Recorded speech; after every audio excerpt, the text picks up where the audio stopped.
Hello students, just in the previous video I told you about Indian number system and international number system, and I told you I'll be explaining you about the expanded form and standard form of numbers. So we have two forms of number which we study. One is expanded form and the other one is standard form. हमारे पास number के दो forms होते हैं, एक को हम expanded form बोलते हैं, दूसरे को हम स्टैंडर्ड फॉर्म बोलते हैं. First I explain you what is standard form. Simple number, जैसे ये नंबर लिखा हुआ एग्जाम्पल में 9,65,32,309. ये सिंपल वे में जैसे नंबर लिखा हुआ है, अगर ऐसे ही लिखा हुआ होता है तो इसको हम कहते हैं स्टैंडर्ड फॉर्म. ये स्पेसिफिक जो आप नंबर्स जितने भी अभी तक आपने नंबर्स पढ़े हैं आप उसको लिखते हैं, that is the standard form. So standard form is very easy. Now what is the next form, that is the expanded form. Same example लूँगी मैं 9,65,32,309 और इसको हम कन्वर्ट करेंगे एक्सपैंडेड फॉर्म में.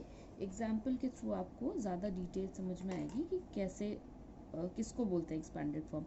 हम इस नंबर को इसकी हर डिजिट को प्लेस वैल्यू के अकॉर्डिंग अगर एक्सपैंड कर देते हैं तो उसको हम कहते हैं expanded form. Suppose 9 is at the place of crores. अगर आप काउंट करिए देखिए, ones, tens, 100, 1000, 10,000, lakh, 10 lakh, crore. 9 is falling at the place of crores. तो 9 को अगर आप करोर्स की प्लेस वैल्यू पे रखते हैं, इसका मतलब करोर्स में आपको 7 जीरोज लगाने हैं. तो आप 1 2 3 4 5 6 एंड 7 जीरोज लगा देंगे. और वरना आप अगर ऐसे नहीं समझ पा रहे हैं तो आप ऐसे समझिए जैसे मैंने ट्रिक बताया था कि 9 लिखेंगे, उसके बाद जितने भी डिजिट्स बच रहे हैं उतने जीरोज आप लगा देंगे. 1 2 3 4 5 6 7. Otherwise you can count it ones, tens, 100, 1000, 10,000, lakh, 10 lakh and crore. जो 9 है वो अपनी प्लेस पर ही आना चाहिए, यानी करोड़ है तो वो करोड़ की प्लेस पर ही आना चाहिए और अकॉर्डिंगली हम कॉमास लगा देंगे. फिर हम पुट करेंगे प्लस का sign. Then we will write the next digit. Next digit is 6. 6 is coming at the place of 10 lakhs. तो 6 के बाद हमें 6 जीरोज लगाने हैं. 1 2 3 4 5 एंड 6 और कॉमास लगा देने और हमें काउंट कर लेना है हमारी 6 की जो वैल्यू सही आई है या नहीं. Ones, tens, 100, 1000, 10,000, lakh, 10 lakh. ठीक है. फिर से प्लस का साइन लगाएंगे. 6 कवर कर लिया. Next digit is 5. 5 लिखेंगे और उसके बाद 5 जीरोज, 1 2 3 4 एंड 5. काउंट करने के लिए वंस, टेंस, 100, 1000, 10,000, लाख. 5 यहाँ भी लाख पे आ रहा है और यहाँ भी लाख पे आ रहा है. जो प्लेस वैल्यू यहाँ पे नंबर में आ रही है वही प्लेस वैल्यू यहाँ जीरोज लगाने के बाद डिजिट आना चाहिए, अदरवाइज आप रॉन्ग कर रहे हैं अगर सही नहीं आ रहा है तो. 3 is coming at the place of 10,000. तो 3 के बाद हम इसमें 4 जीरोज लगा देंगे. 1 2 3 एंड 4 और काउंट कर लेंगे हमने सही किया या नहीं. Ones, tens, 100, 1000, 10,000. देन 2, उसके बाद 1 2 एंड 3 जीरोज. फिर ज़ीरो को हम ऐसे ही लिख देंगे, ज़ीरो करके उसमें आगे और ज़ीरोज़ लगाने की ज़रूरत नहीं है.